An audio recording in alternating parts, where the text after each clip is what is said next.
service doesn't produce profits. Profits produce excellent service. And so I just think, look around at companies that you really like their service. My guess is that they're doing very well profitably, and that's okay. I think it's a little bit like I tell my clients, like, you want us to be in business, you want us to make money, because 10 years from now, you want us to be here to stand behind your product. And I think it's important for us to say that.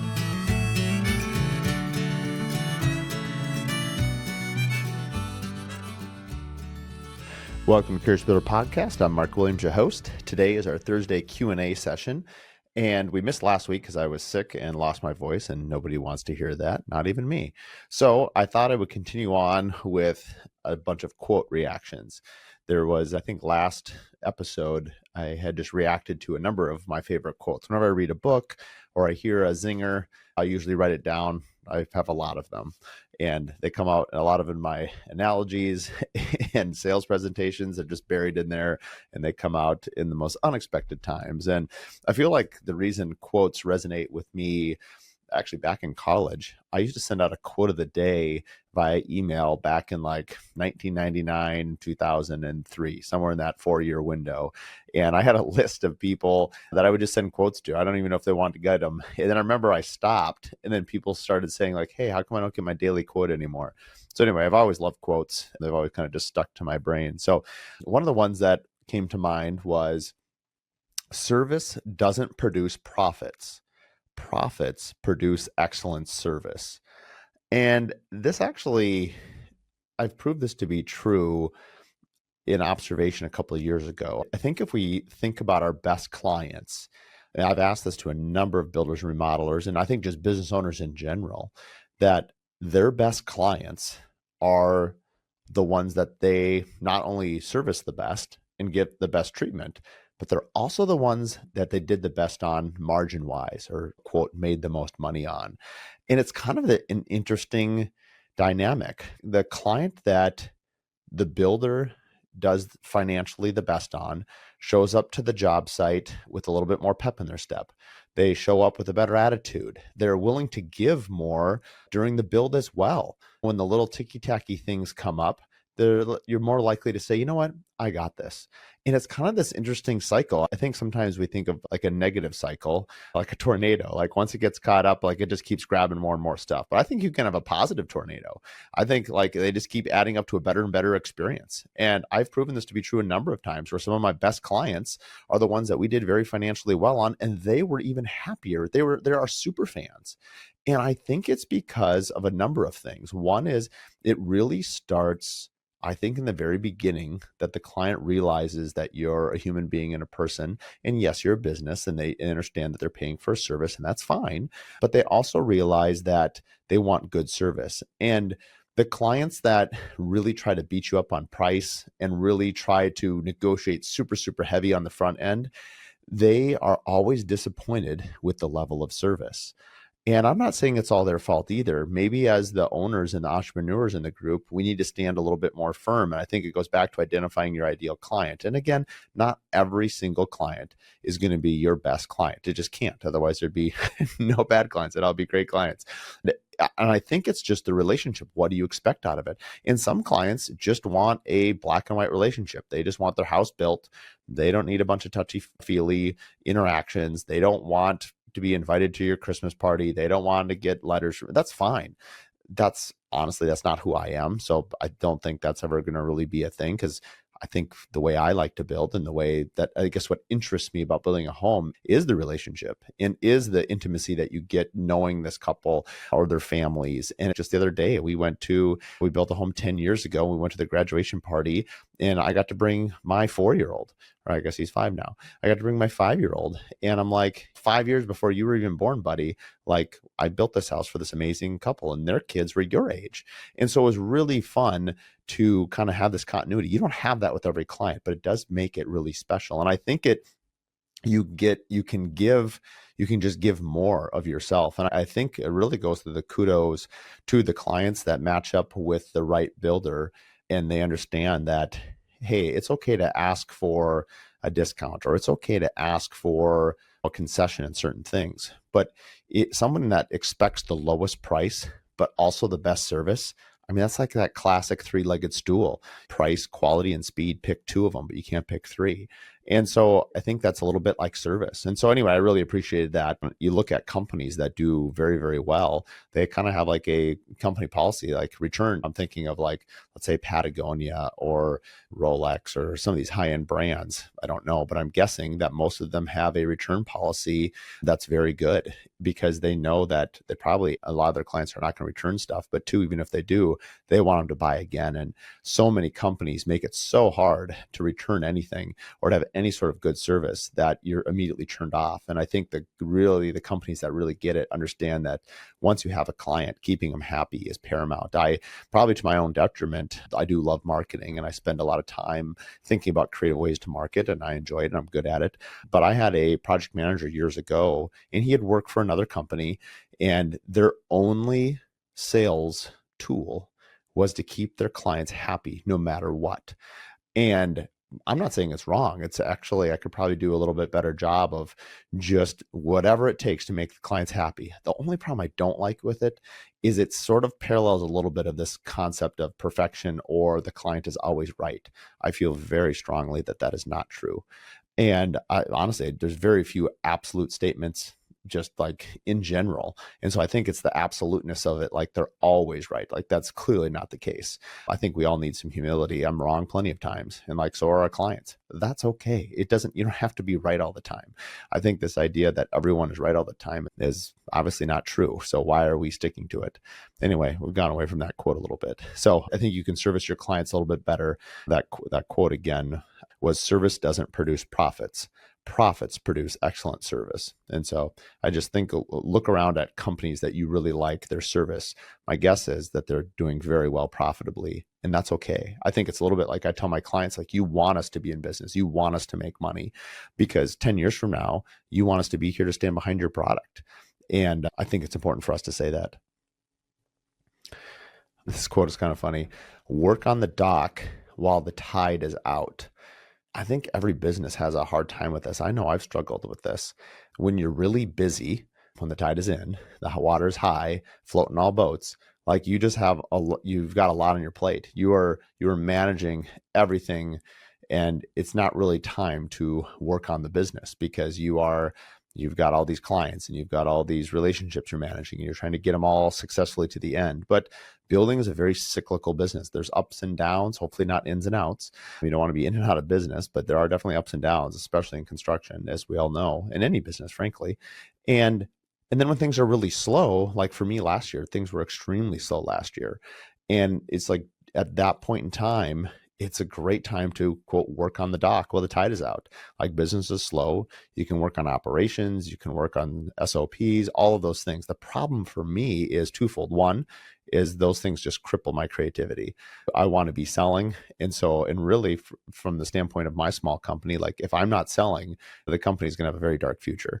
So my number one goal is to sell, put leads in the hopper, convert them, create your funnels, really work on business relationships, work on other businesses. I mean, the Curious Builder really flourished over the last year and a half because I had a lot of time, because our building company was really slow. It'll be interesting. I've sort of laid that bedrock now for kind of a pattern of life for the Curious Builder, and now building is really busy. And the next year and a half look to be maybe some of the best years. We have a couple of really big projects coming up, and I'm really excited about them. We'll have to build our team, actually. But I'm going to look back at that slow year. And at the time, it wasn't easy to go through. But I'm going to be very thankful that I had times to, in this case, create a whole nother business. And I had the time to do it.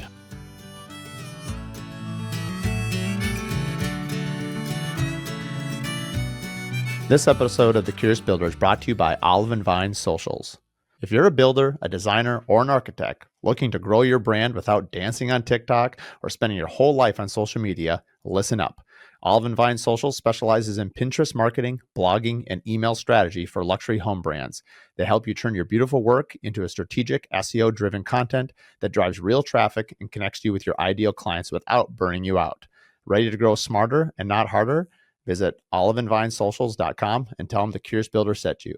Just so you know, I've been working with Alyssa over at Olive and Vine for 3 years. She helped us launch the podcast. She's helped us grow our brand at Mark Williams Custom Homes. I could not do what I've done without her help. And I'm more than happy to announce that she's our latest sponsor for the Curious Builder podcast. Specifically for building, it was hard for me to, when I'm going to hire a new project coordinator and train them in before I have the work. Not my personality. I'm not going to go into debt to hire somebody for the future.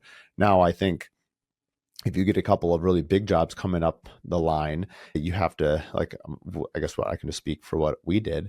We hired a new project coordinator about 3 months ago. We had a couple of big jobs coming up this spring and summer and a big one in the fall. And so we knew we wanted to bring this person on. We'd identified them, we'd interviewed with them, and they were a great fit culturally. They had worked with one of our employees as well. So it was just really a perfect kind of a seamless match, kind of a unicorn. She's got an amazing talent set. So that made it pretty easy too. And we started a couple days a week, like, let's just go part-time.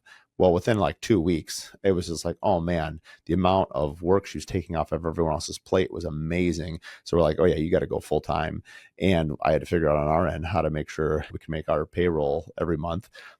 But that was a great time. But we knew we were going to head into a busy season. And like, even for us, like, as you look down the road, I think sometimes there are certain parts of the country where the permitting process is very far out. I'm talking to Brad Levitt down in Arizona. Some of their permits are a year out, which is pretty wild. So their pre-construction agreements are pretty long. If they last for a year and you're working on bidding and permitting and all that stuff, I mean, you know that these projects are coming down the pipeline. So it actually allows you kind of a nice runway, get all your selections done, get everything ironed out. So when the shovel hits the dirt, like, you are ready to go. So I don't like that business model from, when you're ready to go. When you're slow, it takes a year to get busy. So that would be pretty painful. But for somebody like Brad, he's a couple years out looking at feeding his hopper. I remember a couple years ago when things were slow, I was thinking like, hey, what's my 30-day, 60-day, 90-day window look like to get sales?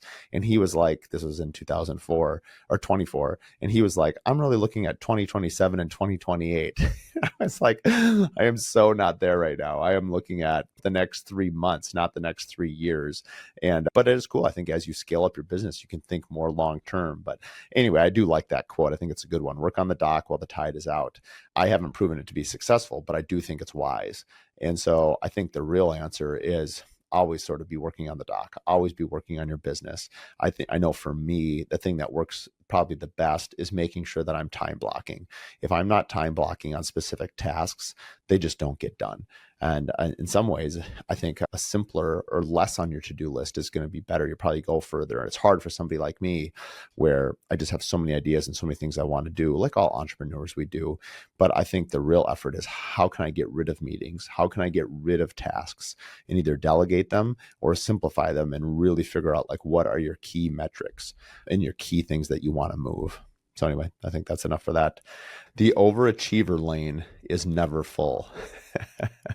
The count of this one is the underachiever lane is jam packed. It's a traffic jam all the time. I just think that this idea of being an overachiever, I think if you're listening to this podcast, you're likely an overachiever. And I say that because you're probably a business owner or you want to be one, and you're constantly thinking about how to improve. I'm curious, how do I get better? Like, those are all the marks of an overachiever. And I think when you go back and you look kind of post-mortem at your past, I don't spend a lot of time doing this, but I think where you're at today, not that it can't change, we can of course make alterations, but I think if we were to be honest and look backwards, there's a lot of signs of things that have shaped our life and a lot of our attitudes that have sort of obviously shaped us who we are. I think sometimes as an entrepreneur and someone who owns a business, I know I don't spend a lot of time thinking about it, frankly. I know I talk about it on the podcast all the time, but usually the podcast is like my form of talking out loud about what I should be thinking about. It's almost like, I used to say this, that I finish my sentences so I know what I'm going to say too, because my mouth works way faster than my brain. And I'm not somebody that sits in a contemplative mood and just sits there and thinks about the future. I'm too restless. And I suspect a lot of entrepreneurs are like that. I used to always joke that I don't know how you could not have ADHD and be a business owner, because I feel like the majority of the ones that I know are handling way above what a normal processor can handle. And we could all benefit from probably relaxing a little bit, drop a few of the balls and just focus on a few of the ones that we do have and just make them better. But I like this. The overachiever lane is never full. I think if you want to, I think the hardest thing I'm thinking right now of this race I'm training for, I mentioned it earlier in January. I won't go into it now, but my Misogi, these two, it's a Japanese principle, picking like one thing. So I have one thing for building and one thing for my personal life. And so for 6 months, I'm training for this race, and it brings a lot of clarity. It's like, I know what I'm doing every single morning. I know how I'm eating and how I'm sleeping and the fluids I'm taking in. Like, it's all part of this one race. And I know it'll be the same as it was last year. I did a different race at a different distance. And when the race was over, there was like the 2 weeks after was like this big letdown because I didn't have a goal. I needed to find a new goal. That's just me. Maybe other people out there are like that as well. And it doesn't really matter what the goal is, honestly. It could be a 5K, a 10K, a marathon, a 100 marathon. It doesn't matter. I think it's the idea that you have a goal, you're dedicated towards it. And I think as an entrepreneur, and specifically to building, we have a lot of goals. Like, I have a goal for the Andersons. I'm going to build their home. So all the thing that goes up to it is that home, and that home is complete. They move in, and now you reassess a new goal. And maybe, obviously, if you have 4 or 5 clients at the same time, you have 4 or 5 different goals. And I think maybe we're very, especially in construction, there's like a seasonality to it. There's the beginning, there's the middle, and then there's the end. There's highlights, lowlights. You got to get through it all. And so I think maybe just that goal setting is also very human. It's maybe even beyond entrepreneurial. It's just like, it's part of living. I think you kind of have to set these milestones to keep you going. And it's the little changes. A house, just like that old quote, Rome wasn't built in a day. A house is not built in a day. I have this one homeowner. I love his enthusiasm. He calls me pretty much every Monday morning after we have a Friday meeting for like a quick over the weekend. He's amazing. He's a great business owner. I think he's going to be one of my favorite clients. I just love the way he thinks. And anyway, he always likes to get kind of like a download, like what's happening. And I was like, Rome isn't built in a day, buddy. It's going to take some time. Like, this is definitely an ultra marathon. This is not even a marathon. Like, this is going to take a long time. There's not a lot of speed moments here. Things just kind of evolve. And so I think what I love about it is how excited they are. And I think we can obviously relate to that. And I think that's great. But going back to the quote of the overachiever lane is never full, I think we can always set new goals, new milestones. And I think sometimes there's that quote of, I don't have to be the best in the world. I just have to be better than my competition. One of my favorite quotes, and I wasn't even going to speak about this, but it just comes to me now, was I had a barber back in middle school and high school named Glenn. I can't remember what Glenn's last name was. Anyway, he's super funny, from Chaska. And he had the funniest sales line. He said, Mark, I'm not the best barber in the world. And he would just pause for dramatic effect. But I don't know anybody better. And I used to think that was just the best sales line. And I think from a builder, remodeler, painter, window manufacturer, like whatever it is that you do, like, you could have that same mindset. You don't have to be the best in the world. Just be the best one that you know. And I think what's so encouraging about being in a market where there's a lot of really good builders is we can always overachieve. We can always sort of level up each year. If you're not evolving, if you're not changing, if you're not improving, if you're not trying to do something different. And I'm not saying what happened in the past was even wrong. I'm just saying you got to keep swimming. You got to keep evolving. You got to keep moving. I relate a lot of things to physical activity because I love it. But like weights, if you lift the same weight every single day, like, your body adapts to it. It's not going to change. And not only the exercise, but also the weight needs to increase. I think that's why interval training and running is so effective at increasing your speed. You're giving your body multiple ways to adapt. I think that's true in business. I think sometimes you have to try some hard things, do some different things. And that's why I think having a community of builders and of your peers can be really encouraging. It's not meant to be discouraging. At the end of the day, we're all running our own business. And there is a competitive aspect to it that if we are not staying at the front line of whatever our craft or our business or our special niche is, or whatever makes us unique within the market, the clientele will be disinterested. The homes that we build today are totally different than the homes we built 5, 6, 7, 10 years ago. I'm not saying the homes we didn't build we're not proud of. We're certainly proud of them. But like, you have to grow, you have to change. And I think history is full of companies that don't evolve and don't stay in the overachiever lane. Well, the one that comes to mind right now is BlackBerry. BlackBerry just dominated. I forget the timing on this. Someone can correct me, but I think, was it late 90s, early 2000s? They just dominated Palm Pilots, all those things. And then just a handful of later, they're gone. They went bankrupt. They didn't evolve. And I think as builders, that's the importance of going to International Builder Show, the importance of being involved with things like the Contractor Coalition or the Curious Builder collectives around the country, listening to podcasts, listening to book tapes, interacting with your local building community, your design community, your architects. These are all things that take a serious amount of time and dedication. But if you're not doing them, it's pretty hard to grow. And if you're just completely alone, growing alone, not that it can't be done, but it's going to be a way slower rate. It's a little bit like training for a race. Everyone has to run their own race. Nobody can run your feet for you. But training with 10 or 15 people, 5-6 days a week, like you will be way faster than if you train alone.